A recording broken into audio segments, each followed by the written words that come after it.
लोगों की वफादारियां तब्दील की गई, लोग मुनरिफ हुए, कुछ को खरीदा गया, कुछ को टिकटों की लालच दिए गए, वफादारियां तब्दील की गई, अदम एतमाद करवाया गया।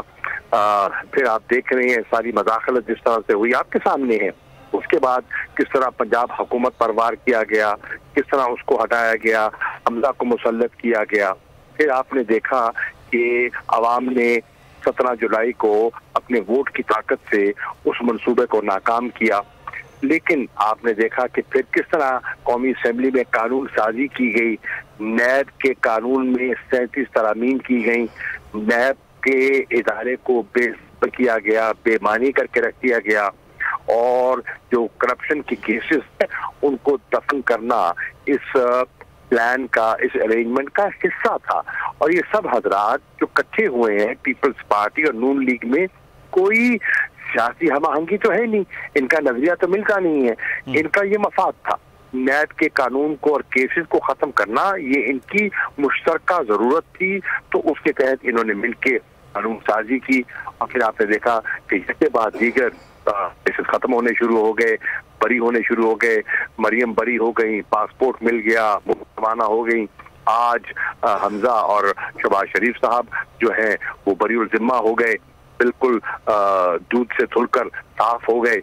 और आप देख रहे हैं कि ये अरेंजमेंट चलता चला जाएगा। तो फिर आप देखेंगे कि 62(1)(f) में तरमीम की कोशिश जो है वो भी पाइपलाइन में आ गई है, नवाज शरीफ की वापसी की बातें हो रही हैं।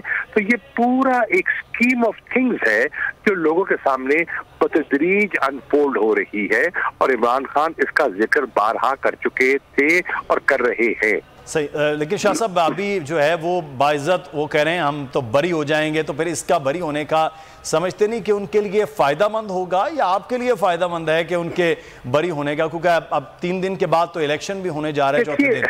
देखिए उनको तो फायदा हो गया, उनका तो फायदा ये हो गया कि खाया पिया हड़प किया और पैसा भी बाहर मुंतकिल कर ली, और साफ सुथरे भी हो गए, और मतलब जो है कपड़े छटक कर वो साफ हो गए। लेकिन उसका मुल्क को और हमारे जो इदारे हैं उनकी साख को, हमारे जो निज़ाम अदल है उसकी साख को एक झटका यकीनन लगेगा, लोगों का एतमाद उठ जाएगा, और जिसको कहते हैं ना करप्शन का एक नया, बड़ी करप्शन का, छोटी नहीं बड़ी करप्शन का एक लाइसेंस मिल जाएगा। अब तो 50 करोड़ से अगर नीचे कोई पैसा हड़प कर जाए वो तो नैब के जिम्मे में आता ही नहीं है। तो आप देखें एक नया मयार सेट कर दिया गया है, करप्शन के एक नया क्राइटेरिया बना दिया गया है। और वैसे अगर आप लोगों के दौरे हुकूमत में फैसले जल्दी हो जाते, आपके ख्याल में ज़्यादा बेहतर ना होता? हमने बहादुर वसा कोशिश की कि फैसले हो जाए, लेकिन हमारा अच्छी बात है बस नहीं चला, बहुत सी रुकावटें थी, और जो सिस्टम है वो पूरा सिस्टम जो है वो रुकावट बना हुआ था।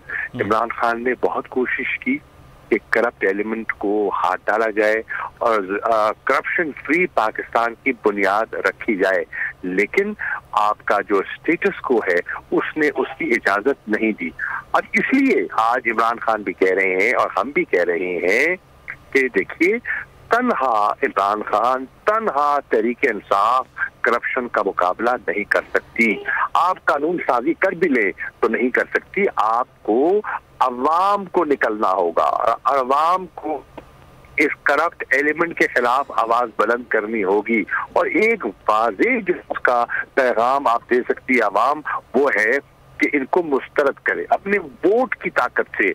16 अक्टूबर को भी बल्ले पे मोहर लगाकर इनको मुस्तरद करे, और आने वाले जनरल इलेक्शन में इतनी अक्सरियत इमरान खान को और तहरीक इंसाफ को दे दे, 2/3 अक्सरियत दे दे, ताकि हम ऐसी ठोस कानून साजी कर सकें कि मुल्क को इस मनी लॉन्ड्रिंग से, इस करप्ट एलिमेंट से हम निजात दिला सकें। लेकिन शाह साहब, ये तो बात की बात है कि जब आपको हुकूमत मिल जाए उससे पहले तो आपकी जमात के और फिर कायद के खिलाफ बाकायदा तौर पर मुकदमात हो रहे हैं। आज ही FIA में ज़मानत उन्होंने करवाई है, कल उन्होंने केस कर दिया उन पर और बड़े इल्ज़ामात है। एक तरफ FIA की प्रोसिक्यूशन यहाँ है, दूसरी तरफ गिरफ्तारियों के लिए वो कोशिशें कर रहे हैं कि खान साहब को पकड़ें।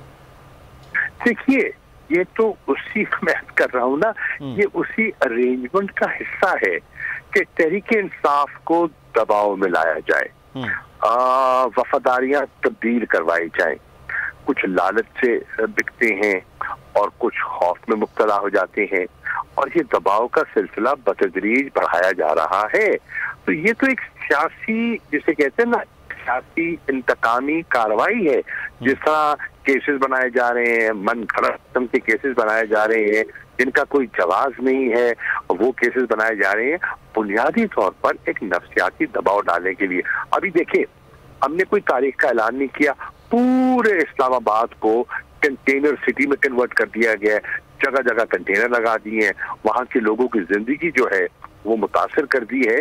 तो ये आप देखें, इस हुकूमत की एक हिकमत अमली का हिस्सा है कि वो कैसा करना जा रहे हैं।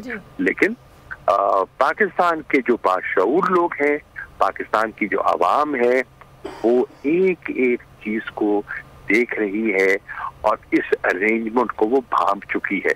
सही। अच्छा शाह साहब, किसी एंड पे कि आप लोगों के साथ कोई बातचीत चल रही है कोई, क्योंकि कुछ ऐसी खबरें भी थी कि आप लोगों से श्योरिटी ली जा रही है कि ये एहतजाज जो आप करने जा रहे हैं, लॉन्ग मार्च, ये पुरअमन रहेगा?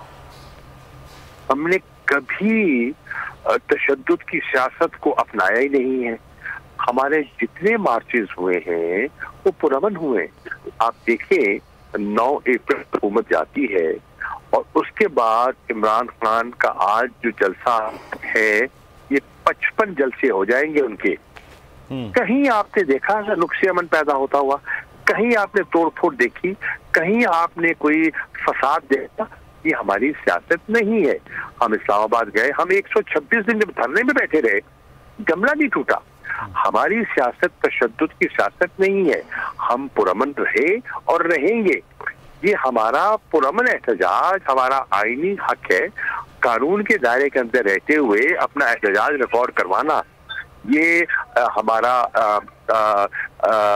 एक हक है और वो हक तलब नहीं होना चाहिए। और ये गलत प्रोपेगेंडा करते हैं, लोगों को गुमराह करने की कोशिश करते हैं कि PTI कोई चढ़ाई करने आ रही है, कोई कब्जा करने आ रही है। बिल्कुल नहीं। PTI अपना मौका